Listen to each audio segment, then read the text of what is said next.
नमस्कार सांग मैंने आपण मानु समस्त को मो स्टोरी चैनल स्वागत। चलतु कहानी शुणा मित्राक्षी जीव शाशु घर तृतीय भाग प्रथम और द्वितीय भाग आपण मैंने जदि शुणी ना जल्दी जल्दी शुणियंतु।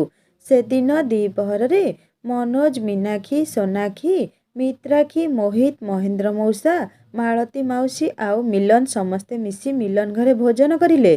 मालती मौसी सेमिति अधिक व्यंजन प्रस्तुत न करिथिले भी से तांका हातरे रांधिथिबा सोरिष आंबुल दिया छतु तरकारी सबुठारु सुस्वादु लागुथुला।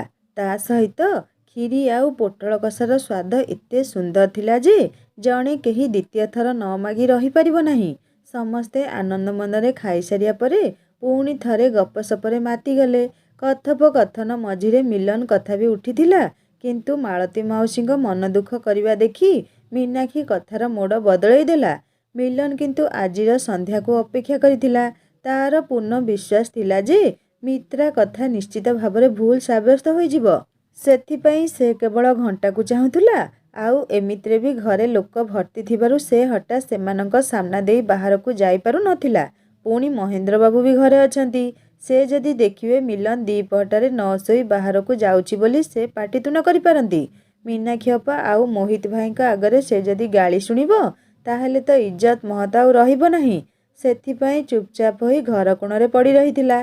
कथाबार्ता सरिया परे मीनाक्षी आउ मोहित अमृत को सांगरे धरी मनोज बाबूଙ୍କ पाखकु पळेई गले। सेतेबेळकु संध्या होई आसिलाणी।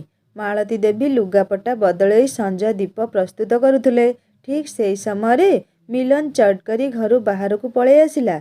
महेंद्र बाबू भी खट उपरे बसी जोग करुथिबारु से आउ जानि पाले नाही। अवश्य परे जानिथिबे, किंतु सेमानंकु तो अछपा नाही मिलन केमिति बोली। घरे नाही माने निश्चय बाहरे तार सेई अलाजुक सांगंक सह गुलीखटी करुथुबो, नहेले मद्यपान करुथुबो। गाँ लोकंक आगरे आउ मुंड टेकी चली पारु नाहांती मालती आउ महेंद्र। गोटे बोली पुओ, किंतु से एमिति भावरे बिगिड़ी गला जे केते लोकंक मुहरु केते कथा शुणिया पई मिलुछि। समस्ते दोष मिलन माँ बापांको दियंती। कुहंती सेमाने ही कुआडे तांको पुओ को खराब करदेले बोली। ताकू जगिबा दरकार थिला, किंतु सेमाने ताकू कोनोसी कटकणा भितरे रखिले नाही कि भल शिक्षा दीक्षा देई पाले नाही। सेथिपई आजी मिलन ए अवस्था। केवल मनोज बाबूଙ୍କ परिवार को छाड़ी देले हुए तो अन्य समस्ते एई समान कथा कुहंती। उदाहरण दियंती मनोज बाबूଙ୍କ झियो मानकु नेई। तांकर तीनि तीनोटी झियो हेले मध्य सबु झियो केमिति सुगुणर अधिकारिणी आउ काहाकू भी अंगुली निर्देश करी कही हेबो किछि। काहेकि ना सेमाने सबु प्रकार सुंदर अभ्यासरे अभ्यस्त। घरर काम ठारू आरंभ करी बाहरर काम पर्यंत सबु किछि को अति सहजरे तुलाई पारिबार शक्ति अछि सेमानक पाखरे। अन्य काहार दृष्टांत मालतीଙ୍କୁ कष्ट दिए नाही, बरं आपणा सुना भेंडी लोक कथा जेमिति धीरे धीरे वास्तवता आड़कू गति करे सेईटा असह जंत्रणा दिए तांकू। बाहर लोक दुई पद कथा तांकू शुणाई देले तांक निर्मल हृदयटा होई उठे रक्ताक्त। आउ एमिति अनुभव हुए सते जेपरी केही पोड़ा घा उपरे गरम पानी ढाली देई गला। सबु किछि शुणी भी से नीरव रुहंती।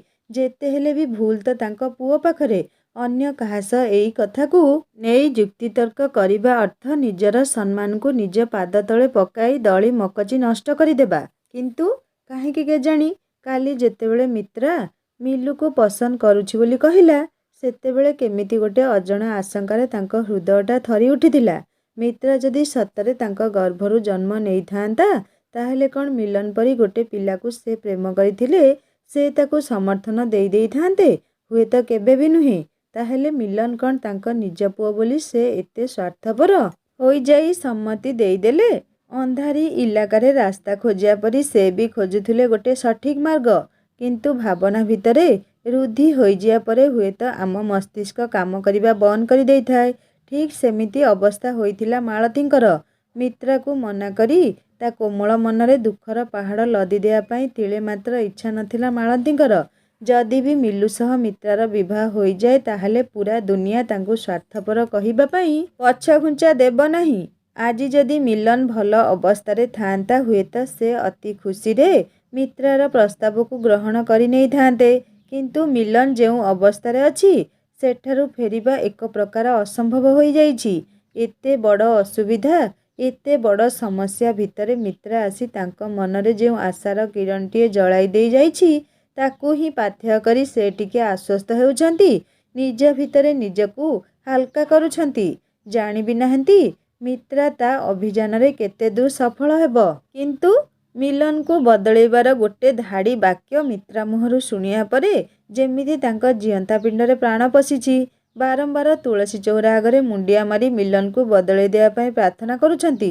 ମାନସିକ ବି କରିସାରିଲେଣି ସେ। ହଁ, ଆଗରୁ ବି ଏଇ ମିଲନ ପାଇଁ ସେ ଅନେକ ମାନସିକ କରିଛନ୍ତି। କିନ୍ତୁ ଆଜିର ମାନସିକ ଟିକେ ଭିନ୍ନ। ନା ନା, ବହୁତ ଭିନ୍ନ। କାରଣ ହେଲା ମିତ୍ରାକ୍ଷୀ। ଆଗରୁ ସେ ଏକା ତାଙ୍କ ପୁଅ ଲାଗି ମାଙ୍କ ପାଖରେ ଭୋଗ ଚଢ଼ଉଥିଲେ।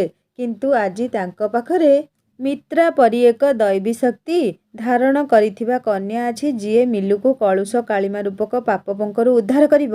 ଉଭୟଙ୍କର ମଙ୍ଗଳ ମନାସି ଶଙ୍ଖ ଫୁଙ୍କି ସାରିବା ପରେ ଘର ଭିତରକୁ ଗଲେ ସେ। ଏପଟେ ମିଲନ ଯାଇ ପହଞ୍ଚି ଯାଇଛି ମାର୍କେଟରେ।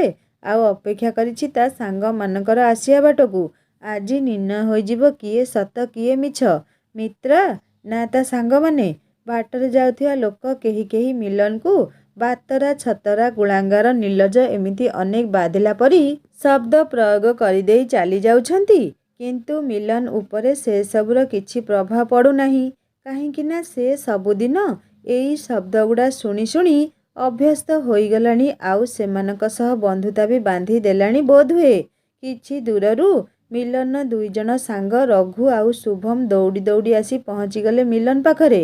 ଶୁଭମ କହିଲା, ଆରେ ମିଲନ, ଆଜି କ'ଣ ତୁ ଏମିତି ଫୋନ୍ କରି ଡାକିଲୁ? ମୁଁ ଖାଉଥିଲି, ସାଙ୍ଗେ ସାଙ୍ଗେ ତୋ ଫୋନ୍ ପାଇଁ ଚାଲି ଆସିଲି। ରଘୁ କହିଲା, ଆରେ ହଁ, ମୋତେ ବି ମୋ ମା କହୁଥିଲା ଜଣ ଘରେ ଯାଇ କ୍ଷୀର ବୋତଲ ଦେଇ ଆସିବା ପାଇଁ। କିନ୍ତୁ ମୁଁ ଯେତେବେଳେ ଶୁଣିଲି ତୁ ଡାକୁଛୁ ଫୋନ୍ କରି, ଆଉ କି କ୍ଷୀର ବୋତଲ କିଏ ମୁଁ, ଏଇ ତ ଧାଇଁକି ଆସିଗଲି ତୋ ପାଖକୁ। କହ ଏବେ। ମିଲନ କହିଲା, ସେମିତି କିଛି କାରଣ ନାହିଁ, ଟିକେ କଥାବାର୍ତ୍ତା ହେବା ପାଇଁ ଡାକିଥିଲି ଆଉ। ଶୁଭମ କହିଲା, ଏଇ କଥା, ହଉ ଆସେ, ସେଇ ସ୍କୁଲ ପିଣ୍ଡାରେ ବସି କଥା ହେବା ଆଉ। ରଘୁ କହିଲା, ଆରେ ଶୁଭମ, ମୁଁ କ'ଣ କହୁଥିଲି କି, ଟିନା ଭାଇ ମଦ ଭାଟିରୁ ଗୋଟେ ବୁଝି ପାରୁଛୁ ତ, ପିଇବା ସହ କଥା ହେବା। ଖେଳ ତ ପୁରା ଜମିବ ଆଉ। ନା କ'ଣ କହୁଛୁ ମିଲନ? ମିଲନ କହିଲା, ହଁ ହଁ, ଠିକ୍ କଥା। ତୁମେ ଦୁଇଜଣ ଯାଇ ନେଇ ଆସ, ମୁଁ ଏଇଠି ଅପେକ୍ଷା କରିଛି, ଆସିଲେ ଯିବା ଆଉ।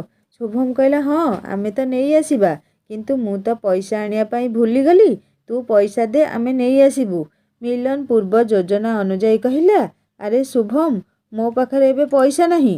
ବାପା ଆଉ ଏତେ କାମ ପାଇଁ ଯାଉନାହାନ୍ତି, ସେଥିପାଇଁ ଘର ଚଳାଇବା ବି କଷ୍ଟ ହୋଇପଡ଼ିଲାଣି। ତୁ ଯଦି ଆଣିନାହୁଁ, ରଘୁ ନହେଲେ ଦେଇଦେଉ ଆଜି ପାଇଁ ପଇସା। ଏମିତିରେ ବି ମୁଁ ତ ସବୁଦିନ ଦିଏ, ଆଜି ଥରେ ତୁମ ଭିତରୁ କେହି ଦେଇଦିଅ ଆଉ।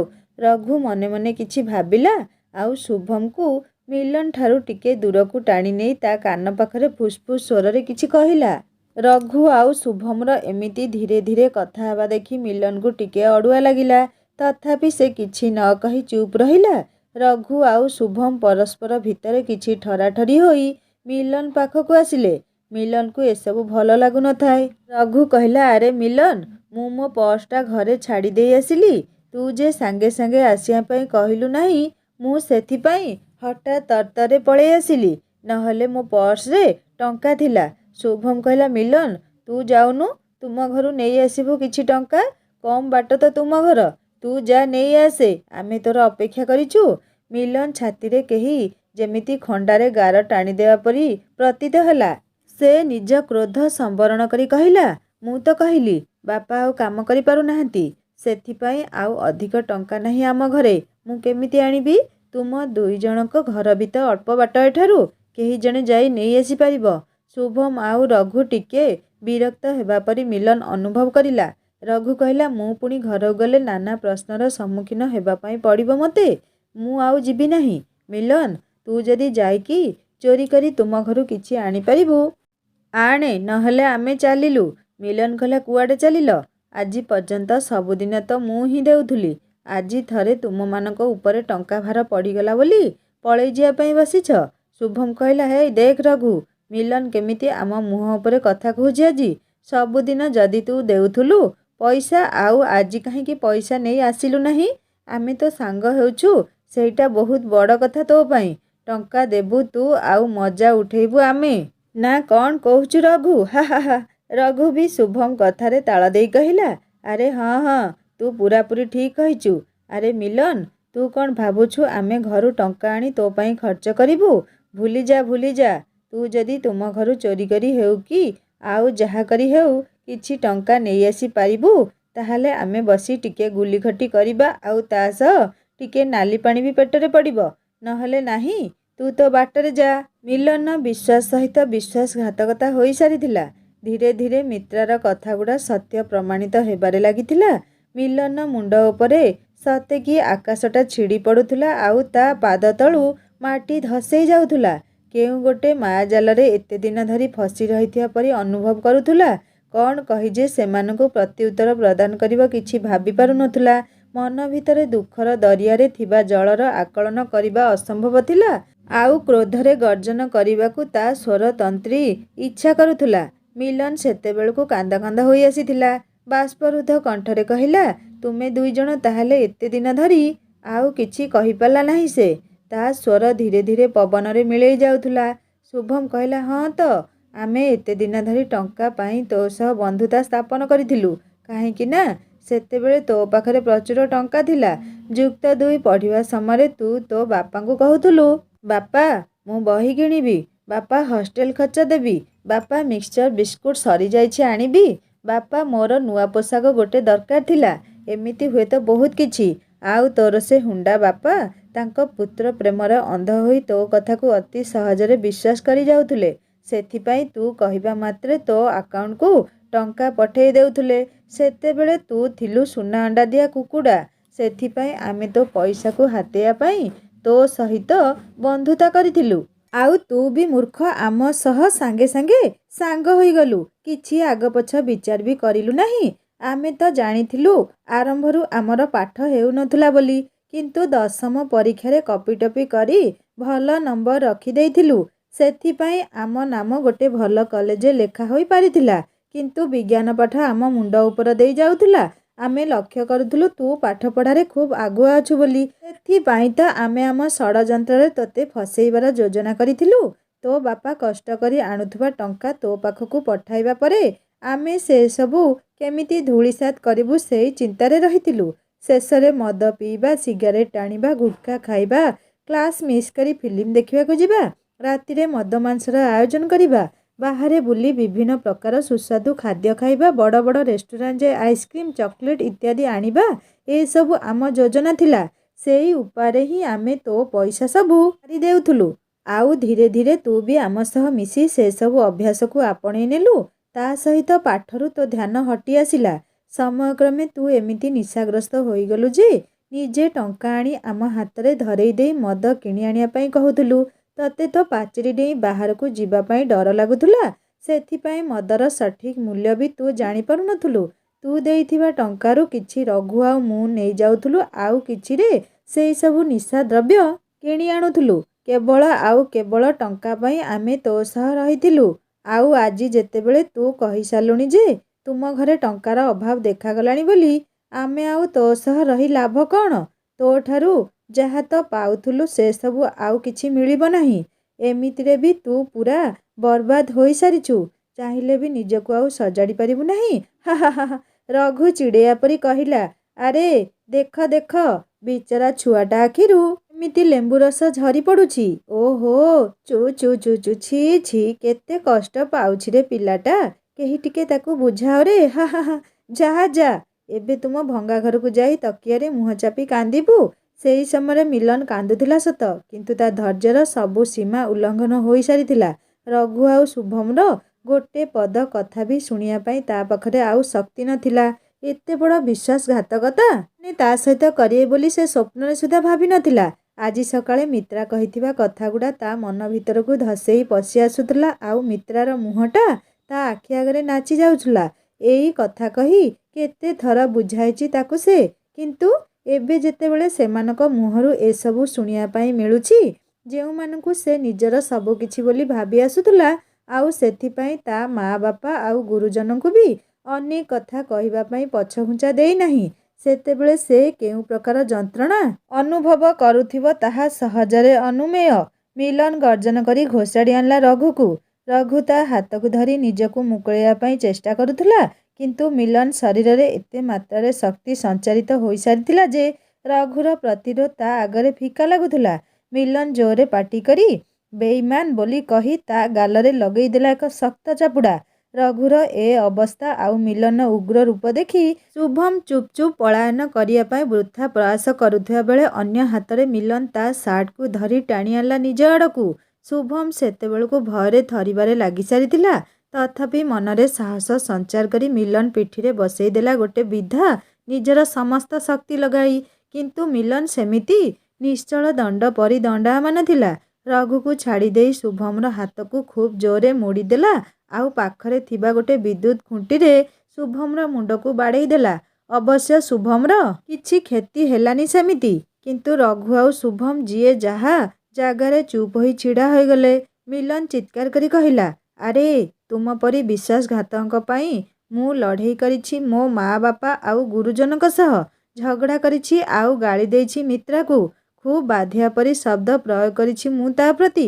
କାହିଁକି ନା ସେ ସବୁବେଳେ ମୋତେ କୁହେ ଯେ ମୁଁ ତୁମମାନଙ୍କ ସହ ମିଶି ଖରାପ ହୋଇଯାଇଛି ବୋଲି। କିନ୍ତୁ ଏବେ ଭାବିବା ବେଳକୁ ମୋତେ ଲାଜ ଲାଗୁଛି ଯେ ତୁମ ଦୁଇ ଜଣଙ୍କ ପରି ବେଇମାନଙ୍କ ପାଇଁ ମୁଁ ଯୁକ୍ତି ବାଢ଼ୁଥିଲି ମିତ୍ରା ଆଗରେ, ପୁରା ଦୁନିଆ ଆଗରେ। କିନ୍ତୁ ବୁଝିପାରିନଥିଲି ତୁମେମାନେ ଭୁଲ ଆଉ ମୋ ମା ବାପା ଠିକ୍ ଥିଲେ ବୋଲି। ମୁଁ କେବେ ମୋ ବାପାଙ୍କ ମନର କଷ୍ଟକୁ ଅନୁଭବ କରିପାରି ନାହିଁ କି ଭାବି ନାହିଁ ସେ କେତେ କଷ୍ଟରେ ପଇସା ଉପାର୍ଜନ କରୁଥିବେ, ଆଉ ସେସବୁ ଟଙ୍କା ସେ ମୋତେ କେତେ ବିଶ୍ୱାସରେ ଦେଇ ଦେଉଥିଲେ। କିନ୍ତୁ ତୁମ ପରି ଅଭଦ୍ରଙ୍କ ପାଇଁ ନଷ୍ଟ ହୋଇଯାଇଛି ମୋ ବାପାଙ୍କ କଷ୍ଟ ଅର୍ଜିତ ଧନ। ମିଲନ କହିଲା, ମୁଁ ଭାବୁଥିଲି ତୁମେ ଦୁଇ ଜଣ ହିଁ ମୋ ପାଇଁ ସଠିକ୍ ଆଉ ପୁରା ଦୁନିଆ ମୋ ବିପକ୍ଷରେ ହିଁ ଅଛି। କିନ୍ତୁ ଏବେ ଜାଣିପାରିଲି ମୋ ଧାରଣା ଭୁଲ ଥିଲା। ମୁଁ ମିତ୍ରାର କଥାକୁ ମିଛ ବୋଲି ପ୍ରମାଣିତ କରିବା ପାଇଁ ଆସିଥିଲି, କିନ୍ତୁ ନିଜେ ଭୁଲ ପ୍ରମାଣିତ ହୋଇଗଲି। ଛଳନା ଉପରେ ଗଢ଼ି ଉଠିଥିବା ସମ୍ପର୍କ କେବେ ଅଧିକ ଦିନ ତିଷ୍ଠି ରହିପାରେ ନାହିଁ। ଦିନେ ନା ଦିନେ ସବୁ ସତ୍ତା ଧରା ହିଁ ପଡ଼ିଥାଏ। ତୁମେ ଦୁହେଁ ନିଜ ସ୍ୱାର୍ଥ ପାଇଁ ଉଦ୍ଦେଶ୍ୟମୂଳକ ଭାବେ ମୋତେ ଏକ ପ୍ରକାର ବ୍ୟବହାର ହିଁ କରିଛ। ମୁଁ ନିଶ୍ଚୟ ପ୍ରତିଶୋଧ ନେବି ତୁମ ଦୁହିଁଙ୍କଠାରୁ। ସୁଧ ମୂଳ ସବୁ ଆଦାୟ କରିବି। ମୁଁ ତୁମ ପରି ଭିକାରୀଙ୍କୁ ଦେଇଥିବା ଟଙ୍କାର ନୁହେଁ, ମୋ ପ୍ରତି ତୁମେ ଦୁହେଁ କରିଥିବା ଅନ୍ୟାୟର। ମୁଁ ଆଜି ମୋ ଭାବନା ଆଗରେ ହାରିଯାଇଛି ସତ, କିନ୍ତୁ ତୁମମାନଙ୍କ ପରି ଛଳନାମୟ ଲୋକଙ୍କଠାରୁ ଦୂରେଇ ଆସି ବେଶ୍ ଖୁସି ଅଛି ମୁଁ।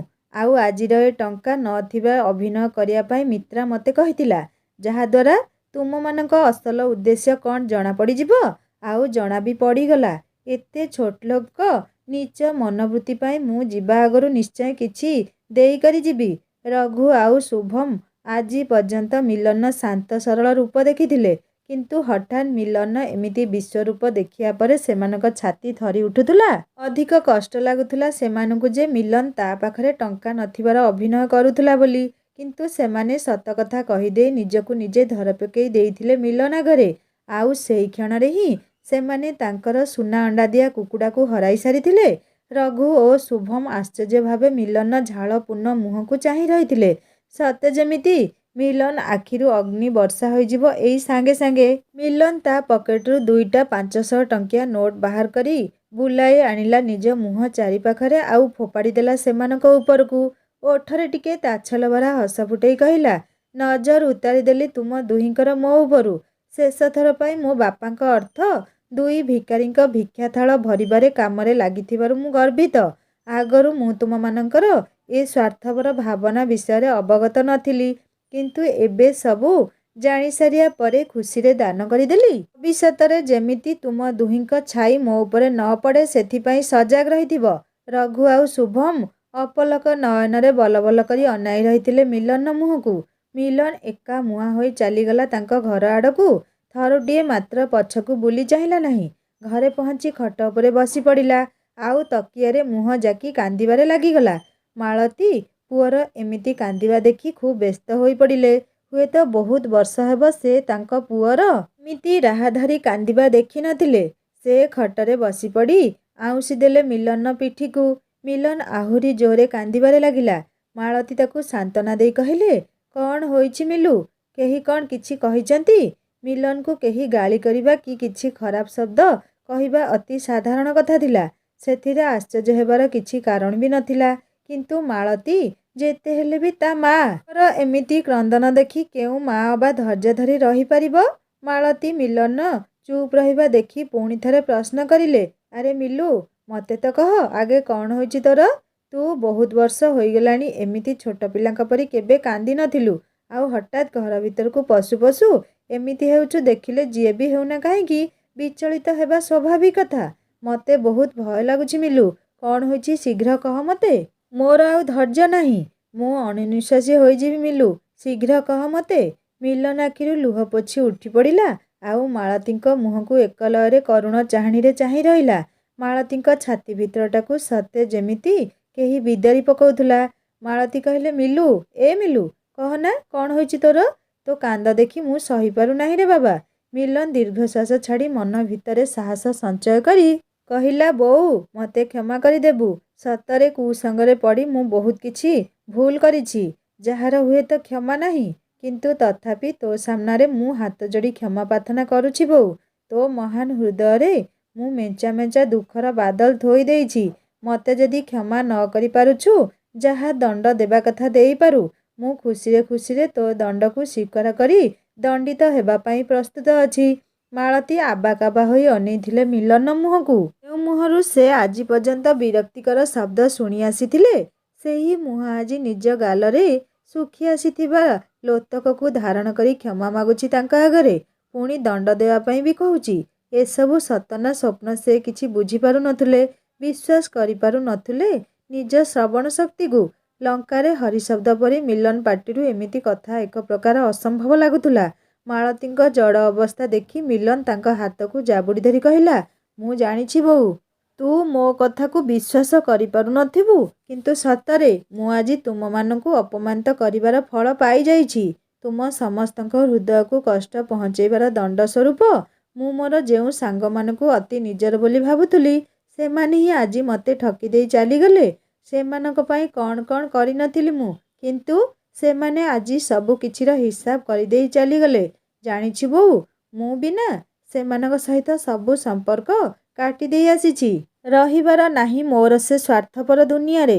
ମାଳତୀ ସମ୍ପୂର୍ଣ୍ଣ ଭାବରେ ବୁଝିପାରୁନଥିଲେ ବି ଆଂଶିକ ଭାବରେ ଜାଣିପାରୁଥିଲେ ଯେ ମିଲନର ସାଙ୍ଗ କେହି ତାକୁ ଧୋକା ଦେଇଛି ବୋଲି, କିନ୍ତୁ ତାଙ୍କ ଜିଭ ଲେଉଟୁ ନଥିଲା ପୂରା କଥା ପଚାରିବା ପାଇଁ। ମିଲନ ବି ନିଜ ଭିତରେ କଥାଗୁଡ଼ା ରଖି ଅସ୍ତବ୍ୟସ୍ତ ହୋଇପଡ଼ୁଥିଲା। ଖୋଲିଦେଲା ସେ ସମ୍ପୂର୍ଣ୍ଣ ଘଟଣା ଆଉ ବଖାଣି ଚାଲିଲା ଆମୂଳଚୂଳ ଭାବରେ ମାଳତୀଙ୍କ ଆଗରେ। ମାଳତୀ ନିଶ୍ଚଳ ନିସ୍ତବ୍ଧ ହୋଇ ମିଲନର ଅନର୍ଗଳ ଭାବେ କହି ଚାଲିଥିବା କଥାକୁ ଶୁଣୁଥିଲେ, ଆଉ ଦେଖୁଥିଲେ ତା ଗାଲ ଦେଇ ନିର୍ଝରିଣୀ ପରି ଝରି ଆସୁଥିବା ତତଲା ଲୁହକୁ।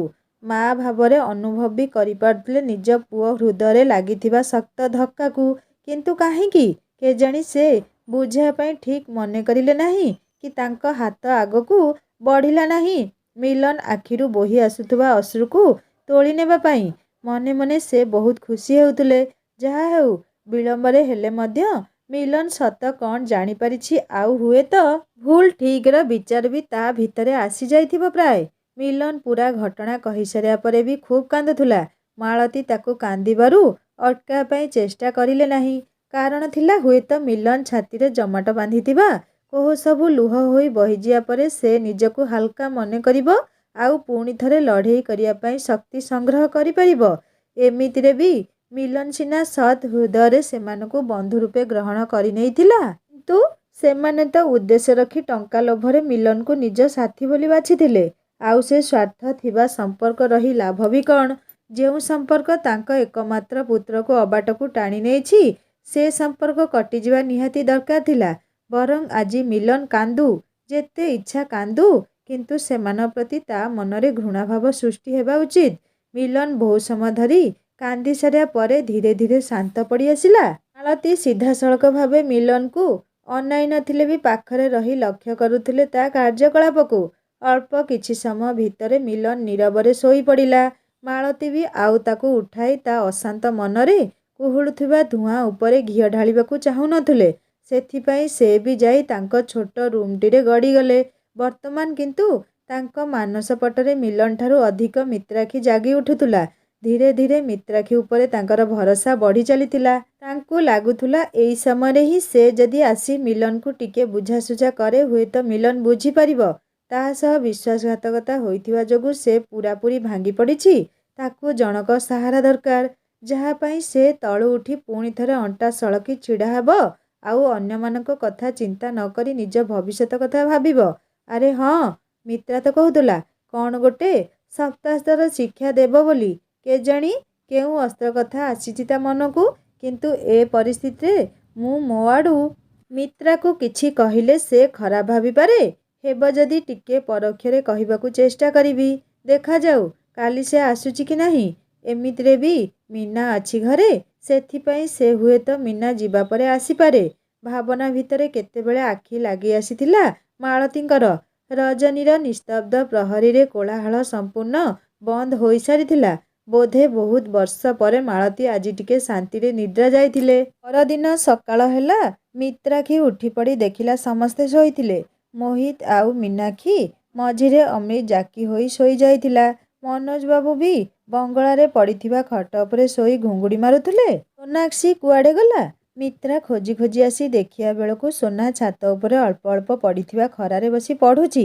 ଗୋଟେ ବହି ହାତରେ ଧରିଥିଲା, ଆଉ ଦୁଇଟା ବହି ତା ପାଖରେ ଥୁଆ ଯାଇଥିଲା। ସେ ପଢ଼ିବାରେ ଏତେ ମଗ୍ନ ଥିଲା ଯେ ମିତ୍ରା ଉପରକୁ ଆସିବାର ସୂଚନା ବି ସେ ପାଇପାରିନଥିଲା। ମିତ୍ରା ମନେ ମନେ ଖୁବ୍ ଖୁସି ହେଲା ସୋନାର ପାଠପଢ଼ା ଦେଖି। ସେ ଧୀରେ ଧୀରେ ଯାଇ ତା ପାଖରେ ବସିଲା। ସୋନା ହଠାତ୍ ଟିକେ ଚମକି ପଡ଼ି କହିଲା, ତୁ କ'ଣ ଏମିତି ଚୋରଣୀଙ୍କ ପରି? ସାଙ୍ଗମାନେ? ମିତ୍ରା ଧୀରେ ଧୀରେ ଛାତ ଉପରକୁ କାହିଁକି ଆସୁଥିଲା? ମିଲନ ସହିତ ଯାହା ସବୁ ଘଟିଗଲା ତାହା କ'ଣ ମିତ୍ରା ଜାଣିପାରିବ? ମିଲନ ମିତ୍ରାର ଭଲ ପାଇବାକୁ କ'ଣ ସ୍ୱୀକାର କରିବ ତାହା ଜାଣିବା ଏହି କାହାଣୀର ଚତୁର୍ଥ ଭାଗରେ। ଆପଣମାନେ କାହାଣୀ ଶୁଣୁଛନ୍ତି ସତ, କିନ୍ତୁ ସବସ୍କ୍ରାଇବ୍ କରୁନାହାନ୍ତି। ସବସ୍କ୍ରାଇବ୍ କଲେ ସିନା ମୋତେ ଆଗକୁ କାହାଣୀ ଲେଖିବା ପାଇଁ ଉତ୍ସାହିତ ଲାଗିବ। ଆଉ ହଁ ସାଙ୍ଗମାନେ, ଆପଣମାନଙ୍କ ମତାମତ ନିଶ୍ଚୟ ମୋତେ ଜଣେଇବେ। କାହାଣୀ କେମିତି ଲାଗିଲା? ରହୁଛି, ଜଲ୍ଦି ଆସିବି ଏହି କାହାଣୀର ପରଭାଗ ନେଇ। ନମସ୍କାର, ଜୟ ଜଗନ୍ନାଥ।